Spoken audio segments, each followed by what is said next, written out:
ایک نیک بادشاہ گزرا ہے، اس نے ایک مندر کو فتح کرنے کے لیے 16 دفعہ حملہ کیا اور 16 دفعہ ناکام ہوا۔ آپ غور کریں کتنی عجیب بات ہے کہ 16 دفعہ ایک بندہ جنگجوئی کرے اور شکست اٹھائے۔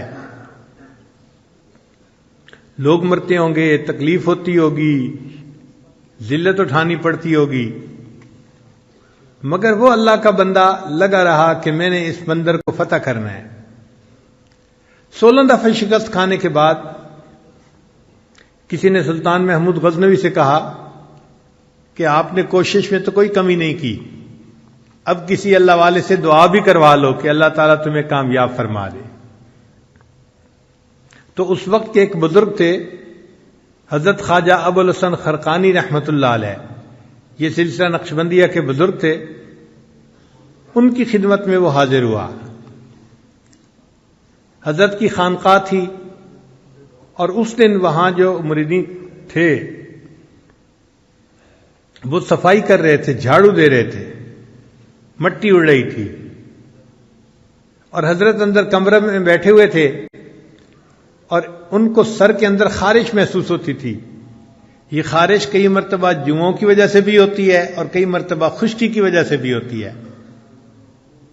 تو چونکہ بال لمبے لمبے تھے، زلفیں تھیں، تو حضرت نے ایک خادم کو کہا کہ بھئی سر میں دیکھو کہ یہ خارش کیوں ہو رہی ہے۔ تو وہ سر میں آپ یوں سمجھیں کہ خشکی دیکھ رہا تھا یا جوئیں تلاش کر رہا تھا۔ ایسے وقت میں سلطان محمود غزنوی وہاں پہنچا۔ ایک آدمی نے دیکھا کہ وقت کا بادشاہ آیا ہے، تو وہ بھاگا بھاگا اندر گیا کہ میں حضرت کو جا کر بتاؤں۔ اور وہاں تو منظر ہی عجیب تھا کہ حضرت تو سر جھکا کے بیٹھے ہوئے تھے اور جو خادم تھا وہ ان کے بالوں میں خشکی یا جوئیں تلاش کر رہا تھا۔ تو اس نے اس خادم کو اشارہ کر کے بتایا کہ حضرت کو ملنے کے لیے بادشاہ سلامت آ رہے ہیں۔ اب اس خادم کو جب پتہ چلا کہ بادشاہ سلامت آ رہے ہیں تو اس نے حضرت کو جلدی میں کہا حضرت حضرت۔ تو حضرت اس کی طرف متوجہ ہوئے، بھئی کیا ہوا کیا ہوا؟ حضرت وہ بادشاہ سلامت آ رہے ہیں۔ حضرت نے فرمایا اوہو، میں سمجھا کوئی بڑی سی جوں تیرے ہاتھ آ گئی۔ وقت کا بادشاہ ملنے کے لیے آ رہا ہے اور ان حضرات کے دل میں دیکھیے کتنا اللہ کی محبت ہے اور دنیا کی حقارت ہے۔ وہ فرماتے ہیں کہ میں سمجھا کوئی بڑی سی جو تیرے ہاتھ آ گئی۔ اتنے میں سلطان محمود غزنوی بھی آ گیا۔ حضرت نے اس کو سلام کیا، بٹھایا اپنے پاس، تھوڑی دیر گفتگو کی۔ اب اس گفتگو کے دوران سلطان محمود غزنوی نے درہم و دینار کی بھری ہوئی ایک تھیلی ہدیے کے طور پہ پیش کی۔ تو حضرت نے سلطان محمود کو کہا کہ اس کو یہاں رکھ دیں۔ اس نے رکھ دی۔ تھوڑی دیر بعد حضرت نے اپنے خادم سے کہا کہ بھئی ہمارے پاس کھانے کی کوئی چیز ہے؟ ایک خشک روٹی کا ٹکڑا تھا۔ اس نے کہا جی کہ وہ خشک روٹی کا ٹکڑا ہے۔ فرمایا لے آؤ۔ جب وہ لے آیا تو آپ نے بادشاہ کو پیش کی کہ آپ کھائیے۔ اب بادشاہ نے خشک روٹی کا ٹکڑا جو اپنے منہ میں ڈالا تو وہ اتنا خشک تھا کہ حلق سے نیچے نہ اترا، تو پانی پینے کی ضرورت محسوس ہوئی۔ تو حضرت نے اس سے کہا کہ لگتا ہے کہ یہ خشک ٹکڑا نیچے گلے سے اتر نہیں رہا۔ اس نے کہا جی ہاں، یہ اتنا خشک ٹکڑا ہے کہ میرے گلے سے نیچے نہیں اتر رہا۔ فرمایا جیسے میری خشک روٹی کا ٹکڑا تمہارے گلے سے نہیں اتر رہا، یہ تمہارے درہم و دینار کی تھیلی میرے بھی گلے سے نہیں نیچے اتر رہی۔ تو بادشاہ نے محسوس کیا کہ واقعی ان کو کوئی درہم و دینار کی ضرورت نہیں، یہ استغنا کے ساتھ اللہ کی یاد کرنے والے لوگ ہیں۔ اس نے کہا کہ حضرت اب میں مقصد بتاتا ہوں جس کے لیے حاضر ہوا، کہ میں ایک مندر کو فتح کرنے کے لیے 16 دفعہ حملہ کر چکا ہوں مگر میں ہر دفعہ ناکام ہوا۔ اب ایک مرتبہ پھر حملہ کرنے کا ارادہ ہے، تو دعا کروانے آیا ہوں کہ آپ دعا کر دیجئے کہ اللہ مسلمانوں کو کامیاب کر دے۔ تو خواجہ ابوالحسن خرقانی رحمۃ اللہ علیہ نے ایک جبہ اپنا پڑا تھا پاس، وہ اٹھا کے دے دیا، فرمایا کہ بھئی یہ جبہ ساتھ لے جاؤ، اور جب تم مشکل وقت میں ہو تو یہ جبے کو سامنے رکھ کے 2 رکعت نفل اللہ کے سامنے پڑھو اور یہ دعا مانگو، یا اللہ اگر اس جبے والے کا کوئی مقام تیری نگاہوں میں ہے تو میرے اس معاملے میں میری مدد فرما دیجیے۔ تم دعا کرو گے اللہ قبول فرما لیں گے۔ تو سلطان محمود غزنوی بڑا خوش ہو گیا، واپس آیا۔ اب اس نے 17ویں دفعہ حملہ کیا۔ یہ مندر ایسا تھا کہ جب اس پر حملہ کیا جاتا تھا تو ہندوؤں کی مدد کے لیے اور بھی بہت سے لوگ آ جاتے تھے، مسلمان تھوڑے ہوتے تھے، مخالف زیادہ ہوتے تھے، تو مسلمان فتح نہیں حاصل کر پاتے تھے۔ اب جب 17ویں دفعہ لڑائی ہوئی تو معاملہ پھر اسی طرح کے مسلمانوں کے قدم پیچھے ہٹنے لگے، کمزوری دکھانے لگے۔ جب سلطان محمود نے دیکھا تو اس نے 2 رکعت نفل پڑھ کے اور وہ جبہ اپنی گود میں رکھ کے دعا مانگی کہ یا اللہ اگر اس جبے والے کا تیرے ہاں کوئی مرتبہ ہے تو تو اس کی برکت سے اے اللہ مجھے فتح عطا فرما دے۔ ایسا پانسا پلٹا کہ تھوڑی دیر میں اللہ نے مسلمانوں کو فتح عطا فرما دی۔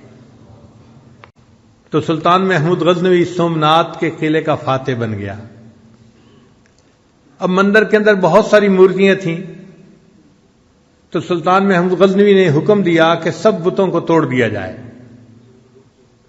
تو اس وقت ہندوؤں نے نمائندہ بھیجا کہ یہ جو ہمارا خاص 2 بت ہیں آپ ان کو نہ توڑیں، اور اس کے بدلے ہم آپ کو سونا دے دیتے ہیں، جتنا وزن اس کا ہے اتنے وزن سونا ہم آپ کو دے دیتے ہیں۔ تو سلطان محمود غزنوی نے کہا کہ اگر میں سونے کے عوض یہ بت دے دوں گا تو ساری دنیا مجھے بت فروش کہا کرے گی۔ میں بت فروش نہیں ہوں، میں تو بت شکن ہوں، ان کو توڑنے والا ہوں، میں تو توڑ کے رہوں گا۔ اور اللہ کی شان کہ جب سلطان محمود نے اس بت کو توڑا تو وہ اندر سے خالی تھا اور اس کے اندر بڑے قیمتی ہیرے جواہرات تھے، اور ان کی قیمت سونے کی قیمت سے بھی زیادہ تھی۔ تو سلطان محمود بت شکن کہلایا کہ اس نے بتوں کو بھی توڑا اور اللہ نے اس کے بدلے اس کو دنیا کا مال بھی عطا فرمایا۔ خیر سلطان محمود بڑا خوش تھا، اس نے سوچا کہ میں جاتا ہوں اور حضرت خواجہ عبد الخالق غیدوانی رحمۃ اللہ علیہ کا شکریہ ادا کرتا ہوں۔ من لم یشکر الناس لم یشکر اللہ، جو انسانوں کا شکر ادا نہیں کرتا وہ اللہ کا بھی شکر ادا نہیں کرتا۔ چنانچہ سلطان محمود غزنوی خواجہ ابوالحسن خرقانی رحمۃ اللہ کے پاس حاضر ہوا، بڑا خوش تھا۔ حضرت نے پوچھا کہ سلطان محمود کیا معاملہ ہے؟ حضرت آپ نے وہ جبہ دیا تھا تو میں نے دعا مانگی تو اللہ نے مجھے سومنات کا فاتح بنا دیا۔ تو خواجہ ابوالحسن خرقانی رحمۃ اللہ نے فرمایا کہ سلطان محمود تم نے بڑی تھوڑی قیمت لگائی، اگر اس وقت تم یہ دعا مانگتے اے اللہ مجھے پورے جہان کا فاتح بنا دے، اللہ تعالیٰ تجھے پوری دنیا کا فاتح بنا دیتے۔ تو اللہ والوں کا اللہ کے ہاں ایسا مقام ہوتا ہے کہ اگر ان کی برکت سے دعا مانگی جائے تو قبول ہوتی ہے۔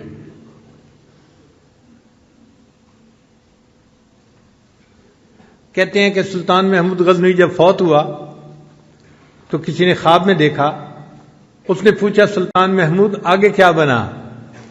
کہنے لگا کہ اللہ نے میری مغفرت فرما دی۔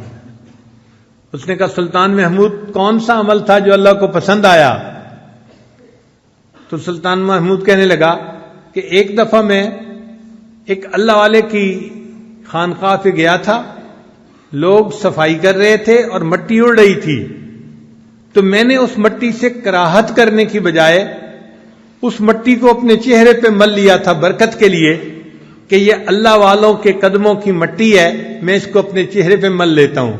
اللہ کو میرا یہ عمل پسند آیا، فرمایا کہ تم نے میرے ایک ولی کی جگہ کی مٹی کو چہرے پہ ملا تھا، اب اس چہرے کو جہنم کی آگ نہیں جلا سکتی، میں تجھے بلا حساب جنت عطا فرماتا ہوں۔